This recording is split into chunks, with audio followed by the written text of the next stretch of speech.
Twisha murder case. Twisha के पिता ने नवनिधि शर्मा ने आरोप लगाया कि दामाद समर्थ ने हनीमून से ही बेटी को टॉर्चर करना शुरू कर दिया। उन्होंने आरोपियों की रसूख के कारण भोपाल में न्याय न मिलने का आशंका जताई और केस को दिल्ली ट्रांसफर करने व दोबारा पोस्टमार्टम की मांग की। 12 मई को मिस पुणे रह चुकी ट्विशा शर्मा को भोपाल में हुई संदिग्ध मौत सवालों के घेरे में है। ये आत्महत्या है या सुसाइड है, इसे लेकर संशय बरकरार है। परिजनों का आरोप है कि ट्विशा अपने पति और ससुरालियों को टॉर्चर से पूरी तरह टूट चुकी थी।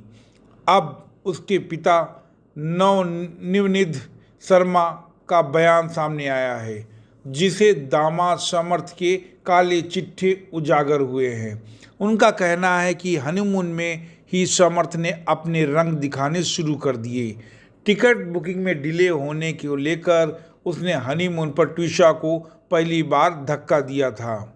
ट्विशा के पिता नवनिधि शर्मा की माने तो उस वक्त शादी को महज 1.5 महीने हुए थे, मगर समर्थ ने पहले ही हिट दे दिया कि वो कैसा है। ट्विशा ने पहले तो हमें नहीं बताया, मगर बाद में उसने हमें ये सब बातें बताई। बोली, पापा मैं तो हैरान रह गई, हनीमून में वो मेरे साथ कैसा बिहेव कर रहा था। और ट्विशा के पिता बोले, उस वक्त मेरे बेटे ने ट्विशा को समझाया था, कई बार गुस्से में इंसान ऐसा कर देता है तो इस बात को इग्नोर कर दे, मगर उसके बाद यह सिलसिला चलता रहा। मृतका ट्विशा के पिता का ये कहना है कि समर्थ के रिश्तेदार बड़े ओहदे में हैं। उनके कई रिश्तेदार तो जुडिशरी में हैं, जिससे मेरी बेटी के केस में रुकावट डाली जा रही है। हम चाहते हैं कि इस केस की सुनवाई भोपाल के बजाय किसी और राज्य में हो। केस की जांच किसी दिल्ली ट्रांसफर होना चाहिए केस। ट्विशा के पिता ने नवनिधि शर्मा ने गंभीर आरोप लगाते हुए कहा कि भोपाल में न्याय मिलने की उम्मीद कम नजर आ रही है। उन्होंने कहा, पूरा सिस्टम उनके साथ खड़ा दिखाई दे रहा है। हालात ये हैं कि हमारी पैरवी करने के लिए वकील तक सामने नहीं आ रहे हैं। नवनिधि शर्मा ने आरोप लगाया कि ट्विशा की सास रिटायर्ड जज गिरिबाला सिंह इतनी प्रभावशाली है कि उनके खिलाफ कोर्ट में खड़ा होने से लोग बच रहे हैं। ट्विशा के पिता ने पोस्टमार्टम रिपोर्ट पर भी सवाल उठाए। उनका कहना है कि रिपोर्ट में कई बिंदुओं पर मिसमैच दिखाई दे रहे हैं। परिवार ने दोबारा पोस्टमार्टम कराने की मांग उठाई है ताकि सच्चाई सामने आ सके। उन्होंने कहा कि मामले की निष्पक्ष जांच के लिए केस को भोपाल से बाहर दिल्ली में ट्रांसफ़र करना चाहिए। गिरिबाला सिंह को मिली अग्रिम जमानत पर ही परिवार ने नाराजगी जताई। नवनिधि शर्मा ने कहा कि यह फैसला न्याय व्यवस्था पर काला धब्बा है और इसे हमेशा याद रखा जाएगा। ट्विशा पर ड्रग लेने के लगाए आरोपों को पिता भी सिरे से खारिज किया। उन्होंने कहा कि उनकी बेटी बेहद काबिल और समझदार लड़की थी। उन्होंने कहा, ट्विशा ने अपनी चैट में अपना दर्द और परेशानियां बताई हैं। वह चैट आज सबके सामने है, नहीं तो कोई हमारी बात पर भरोसा नहीं करता। वहीं दूसरी तरफ इस हाई प्रोफाइल में जांच प्रक्रिया को लेकर नया विवाद खड़ा हो गया है। सामने आया है कि संदिग्ध मामले में जरूरी लिगेचर मटेरियल यानी फांदे में इस्तेमाल पट्टा या सामग्री डॉक्टर को दिए बिना ही पोस्टमार्टम करवा लिया गया।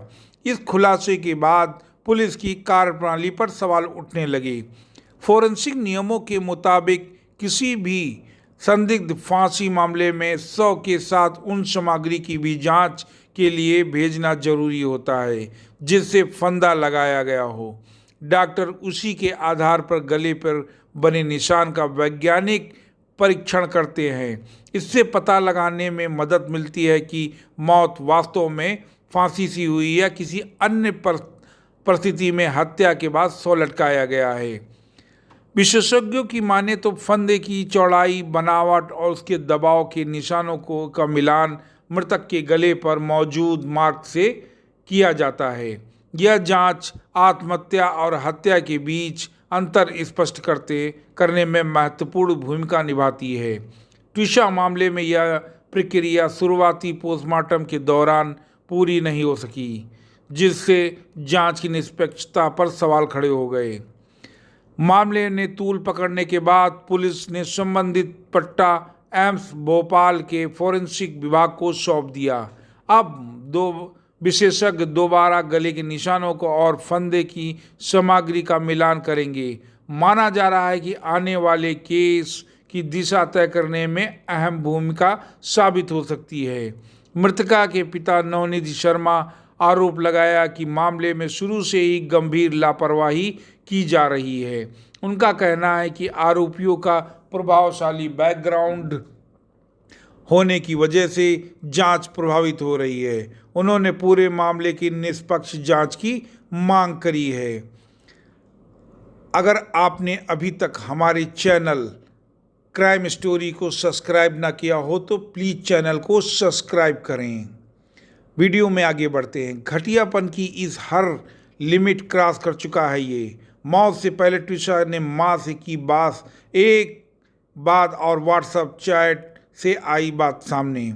भोपाल में संदिग्ध हालात में मृत मिली मिस पुणे ट्विशा शर्मा की मां के साथ हुई आखिरी व्हाट्सएप चैट लीक हो गई है। चैट में ट्विशा ने लिखा कि उसका जीवन नरक बन चुका है, पति चरित्र पर कीचड़ उछालता है और वह बुरी तरह फंस चुकी है। पोस्टमार्टम रिपोर्ट में भी मौत से पहले शरीर पर कई चोटों की पुष्टि हुई है। भोपाल की high profile Twisha Sharma death mystery इस वक्त पूरे देश में चर्चा का विषय बनी हुई है। पहले ट्विशा ने जो इंस्टाग्राम पर अपने सहेली को मैसेज भेजे थे वह चैट लीक हुई, मगर अब एक और चैट सामने आई है जिसमें साफ साफ पता चला है ट्विशा कितनी तकलीफ में थी। मीडिया रिपोर्ट्स के मुताबिक ये वायरल चैट ट्विशा और उसकी मां के बीच की है। 7 मई को ट्विशा ने मां को व्हाट्सएप पर यह मैसेज भेजे। इसमें ट्विशा ने साफ साफ लिखा है कि पति समर्थ उनकी प्रेगनेंसी पर शक करता है और कहता है ये बच्चा उसका है ही नहीं। शादी के कुछ समय बाद ही ट्विशा अपने वकील पति समर्थ सिंह के बीच दूरियां इस कदर बढ़ गईं कि बातचीत तक बंद हो गई। 30 अप्रैल को भोपाल एयरपोर्ट से घर लौटते समय जब समर्थ ने उससे बातचीत नहीं की तो ट्विशा ने अपनी मां को एक के बाद एक भावुक मैसेज भेजे। ट्विशा ने लिखा है, भोपाल बुलाकर मेरे फिर से वह नाटक किया है। ट्विशा ने इशारा किया दोनों के बीच विवाद पहले से चल रहे थे। ट्विशा ने फिर लिखा कि मेरा जीवन नरक हो गया मम्मी, अब मुझे यहाँ से ले जाओ कल प्लीज़। 7 मई को ट्विशा का दर्द और ज़्यादा बढ़ा और उनको लगने लगा कि पति को अब उनकी ज़रूरत नहीं है। उन्होंने अपनी मां से अकेले आकर उन्हें वापस नोएडा ले जाने की रिक्वेस्ट करी। ट्विशा ने लिखा, मां आप मुझे यहाँ से ले जाओ कल प्लीज़, ऐसा लग रहा है कि जैसे मेरी कोई ज़रूरत ही नहीं और वह मुझे 1 साल से बस बर्दाश्त कर रहा है। ट्विशा ने लिखा, अकेलेपन अवसाद में खुद को कोसते हुए यह सब मेरे बुरे कर्मों का नतीजा है जो मैं आज इस स्थिति में अकेली हूँ। 9 मई को ट्विशा ने लिखा, मैं पागल हो गई हूँ, ये आदमी अपने घटियापन की हर लिमिट क्रॉस कर चुका है। ट्विशा ने ससुराल में न केवल शारीरिक मानसिक जुल्म ढाए जा रहे हैं बल्कि उसके चरित्र पर भी बेहद गंदे लालछन लगाए जा रहे थे। उन्हें जबरन अबॉर्शन यानी गर्भपात कराने के लिए मजबूर किया गया। पति उनके चरित्र पर कीचड़ उछाल रहे हैं और 9 मई की दोपहर को ट्विशा का गुस्सा और बेबसी इस मैसेज पर फूट पड़ी। उन्होंने लिखा कि मुझसे पूछ रहे हैं कि किसका बच्चा है, मैं इग्नोर करूं, कैसी औरत हूँ आप, ये अपने घटियापन की हर लिमिट क्रॉस करके बैठे हैं, कैसे रह लूँ इनके साथ। ट्विशा ने लिखा, मम्मी यहाँ पर मैं बस पागल हो जाऊंगी, मुझसे नहीं हो पा रहा ये सब।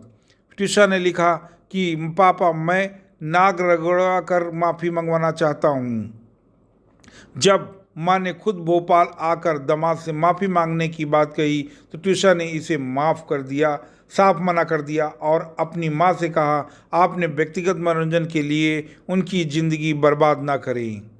ट्यूशा ने लिखा नीच बात करता है ये आदमी।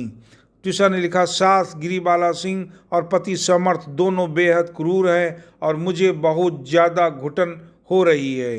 11 मई को मौत से ठीक पहले आखिरी चैट। सोमवार सुबह ट्यूशा ने अपनी मां को बताया ससुराल वाले उनकी उदासी को छिपाने के लिए उन पर ड्रग्स लेने का झूठा आरोप लगा रहे हैं, जबकि सच्चाई यह है कि पति द्वारा छोड़े जाने की गम में वह टूटी हुई है। ट्यूशा ने लिखा कि मुझे बहुत ज़्यादा घुटन हो रही है माँ, ना रोने दे रहे हैं ये लोग, ना हंसने की वजह देंगे, मैं तो बुरी तरह फंस गई हूँ। ट्यूशा ने लिखा जब माँ ने प्यार से बात करने की सलाह दी तो बात करेगा, नॉर्मल तो मैं भी करूँगी ना, मुझे कोई अच्छा थोड़ी लग रहा है यहाँ पर। आखिरी बार फ़ोन कॉल और 15 मिनट का खौफनाक रहस्य। ट्यूशा के भाई जो भारतीय सेना में मेजर हैं, उन्होंने बताया कि घटना वाली रात यानी 10 बजे रात 12 मई को ट्यूशा ने अपनी मां को फ़ोन कर अपना दर्द सुनाया पहले, लेकिन जैसे ही पति समर्थ कमरे के अंदर आए ट्यूशा ने घबरा कर फ़ोन काट दिया। उसके बाद मायके वालों ने लगातार फ़ोन मिलाए लेकिन किसी ने जवाब नहीं दिया।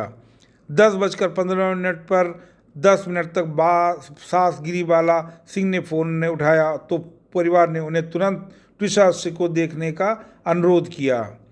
अस्पताल ट्यूशा के भाई मेजर हर्षित शर्मा का आरोप है कि अस्पताल मात्र 10 मिनट दूरी पर था, लेकिन ससुराल वाले ट्यूशा को लेकर रात 11:30 बजे अस्पताल पहुंचे। 60 पोस्टमार्टम में रिपोर्ट साफ है कि ट्यूशा की मौत फंदे पर लटकने से हुई और मरने में से पहले उसके शरीर पर कई गंभीर चोटें और नीले निशान थे। ये घाव पुलिस ने पति सामर्थ और पूर्व जज सास के खिलाफ दहेज उत्पीड़न और आत्महत्या के उकसाने का मामला दर्ज कर लिया।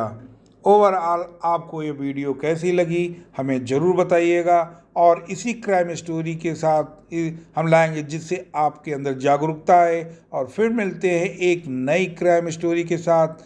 नमस्कार, अपना ध्यान रखें।